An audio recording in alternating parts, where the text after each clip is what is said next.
Hi everyone, welcome back. It's Charlotte from At Charlotte's House. Today I am talking about this really fun and easy planter that I made. Ignore the plant. It has been watered. We're hoping for the best. Stay tuned.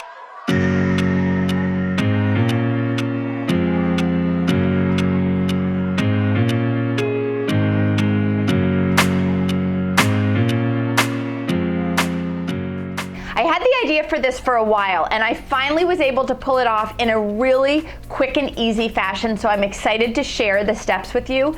The first thing you need to do is you need to find a container. I was able to find a planter, so it's the perfect material. I know it can stand up to water, but one thing you want to consider is you want one that is completely cylindrical. You don't want one that has any shape to it, one that angles down at the bottom. I was really happy to have one that was just a total straight cylinder.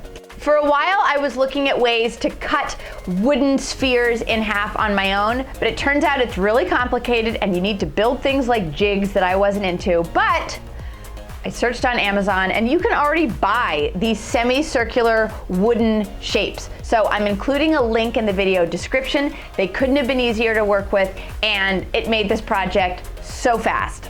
So I started by wrapping a string around the circumference of my planter.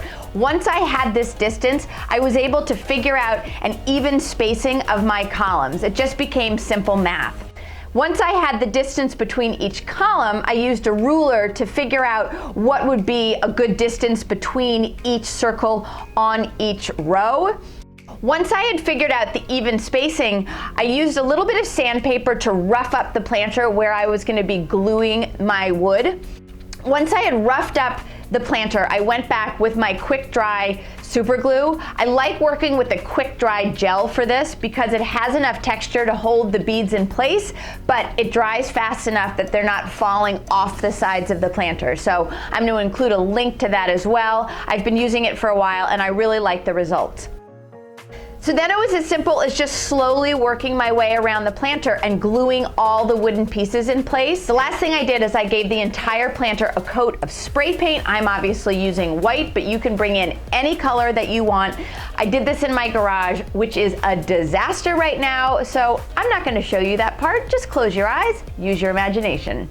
And honestly, it's as simple as that. Because I glued the wooden pieces onto an existing planter, I don't have to worry about anything else, and I'm really crazy about it. You may get lucky and find something like this at a Home Goods or a TJ Maxx or a Marshall's, but the ones that I've seen are crazy expensive too. So I love that this cost me maybe $20. It's a planter that I can use all year round. I love the way it looks, and I made it. So that feels real good. Leave me a comment and let me know what you think. I love to hear from you guys. I'm so happy that you came to watch this video. Don't forget to subscribe to my YouTube channel, and have a great day, everyone. I did a little bit of Googling, figuring out a way to cut my own balls in half. Let's try that again. Prayers from my plant. I actually think it's a prayer plant, so prayers from my prayer plant.